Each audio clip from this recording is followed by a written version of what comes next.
ओम नमः शिवाय।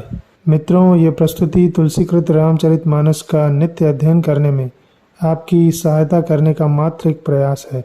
केवल एक अनुरोध है कि मानस पाठ करते समय अपने हृदय में हनुमान जी महाराज को अवश्य स्थान दें अथवा उन्हीं के कानों से मानस पाठ का श्रवण करें।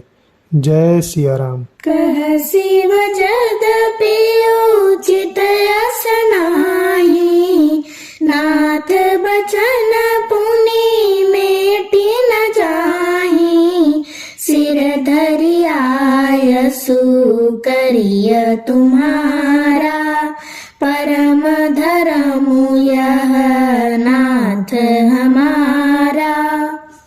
शिव जी ने कहा, यद्यपि ऐसा उचित नहीं है, परंतु स्वामी की बात भी मेटी नहीं जा सकती। हे नाथ, मेरा यही परम धर्म है कि मैं आपकी आज्ञा को सिर पर रखकर उसका पालन करूं। मातु पिता गुर प्रभु कै बानी, बिनहि विचार करिय शुभ जानी। तुम सब भांति परम हितकारी, आज्ञा सिर पर नाथ तुम्हारी। माता पिता गुरु और स्वामी की बात को बिना ही विचारे शुभ समझकर करना चाहिए। फिर आप तो सब प्रकार से मेरे परम हितकारी हैं। हे नाथ, आपकी आज्ञा मेरे सिर पर है। प्रभु तो शिव सुनी शंकर बचना, भक्ति विवेक धर्म जुत रचना। कह प्रभु हर तुम्हार पन रहेऊ, अब उर राखेऊ जो हम कहेऊ। शिव जी की भक्ति, ज्ञान और धर्म से युक्त वचन रचना सुनकर प्रभु रामचंद्र जी संतुष्ट हो गए। प्रभु ने कहा, हे हर, आपकी प्रतिज्ञा पूरी हो गई। अब हमने जो कहा है उसे हृदय में रखना। अंतर्धान भये अस भाषी, शंकर सोई मूर्ति उर राखी। तब ही सप्त ऋषि शिव पहि आए, बोले प्रभु अति बचन सुहाए। इस प्रकार कहकर श्री रामचंद्र जी अंतर्ध्यान हो गए। शिव जी ने उनकी वह मूर्ति अपने हृदय में रख ली। उसी समय सप्तर्षि शिव जी के पास आए। प्रभु महादेव जी ने उनसे अत्यंत सुहावने वचन कहे। पार्वती पहि जाय तुम, प्रेम परीक्षा लेहु। गिरि प्रेरी पठेहु भवन, दूरी करेहु संदेहु।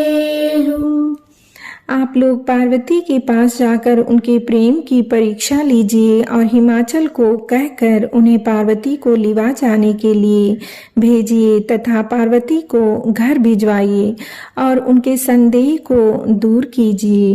ऋषिन गौरी देखी तह कैसी, मूर्ति मंत तपस्या जैसी। बोले मुनि सुनु शैल कुमारी, करहूं कवन कारण तपु भारी। ऋषियों ने वहां जाकर पार्वती को कैसी देखा, मानो मूर्तिमान तपस्या ही हो। मुनि बोले, हे शैल कुमारी, सुनो, तुम किस लिए इतना कठोर तप कर रही हो? कहीं अपराध हूँ का तुम चहु, हम सन सत्य मरम किन कहु। कहत बचन मनु अति सकुचाई, हसी हूँ सुनी हमारी जड़ताई। तुम किसकी आराधना करती हो और क्या चाहती हो? हमसे अपना सच्चा भेद क्यों नहीं कहती? पार्वती ने कहा, बात कहते मन बहुत सकुचाता है। आप लोग मेरी मूर्खता सुनकर हंसेंगे। मनुहठ परा न सुनई सिखावा, चहत बारी पर भीति उठावा। नारद कहा सत्य सोई जाना, बिनु पंखन हम चाहे उड़ाना।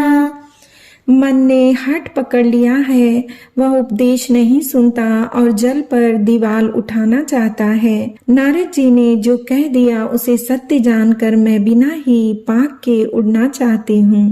देख मुनि अभी बेकु हमारा, चाहिए सदा शिवहि भरतारा। राम सिया राम जय जय राम। राम सिया राम जय जय राम।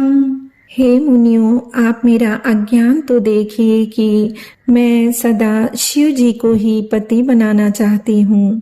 सुनत बचन बिहसे ऋषय, गिरि संभव तव देह। नारद कर उपदेश सुनी, कहु बसहु किसु गेह। पार्वती जी की बात सुनते ही ऋषि लोग हंस पड़े और बोले, तुम्हारा शरीर पर्वत से ही तो उत्पन्न हुआ है। भला कहो तो नारद का उपदेश सुनकर आज तक किसका घर बसा है? दक्ष सुतन उपदेश निजाई, तिन्ह फिरि भवनु न देखाई। चित्र केतु कर घरुनु घाला, कनक कशिपु कर पुण्य सहाला। उन्होंने जाकर दक्ष के पुत्रों को उपदेश दिया था, जिससे उन्होंने फिर लौटकर घर का मुंह भी नहीं देखा। चित्रकेतु के घर को नारद ने ही चौपट किया। फिर यही हाल हिरण्यकशिपु का हुआ। नारद सिख जैसो नहीं नर नारी, अवसि होहि तजी भवनु भिखारी।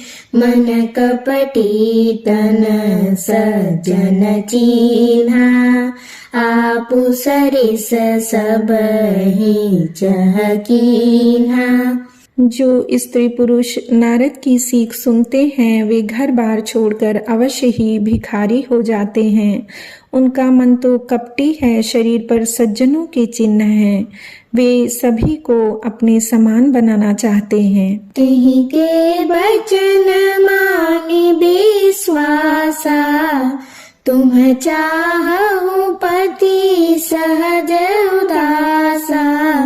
निर्गुण नीलज कुबेश कपाली, अकुल अगेह दिगंबर ब्याली। उनके वचनों पर विश्वास मानकर तुम ऐसा पति चाहती हो जो स्वभाव से ही उदासीन, गुणहीन, निर्लज्ज, बुरे वेश वाला, नर कपालों की माला पहनने वाला, कुलहीन, बिना घर बार का, नंगा और शरीर पर सांपों को लपेट रखने वाला है। कहु कवन सुखु असबर पाए, भल भूली ठग के बोराए।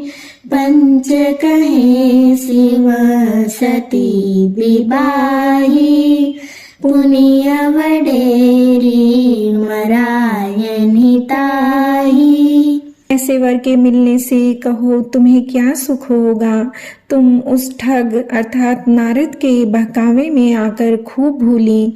पहले पंचों के कहने से शिव ने सती से विवाह किया था, परंतु फिर उसे त्याग कर मरवा डाला। अब सुख सोवत सोचु नहीं, भीख मांगे भव खाहि। सहज एकाकिन के कबहु किनारी खटाही। अब शिव को कोई चिंता नहीं रही, भीख मांगकर खा लेते हैं और सुख से सो जाते हैं। ऐसे स्वभाव से ही अकेले रहने वालों के घर भी भला क्या कभी स्त्रियां टिक सकती हैं।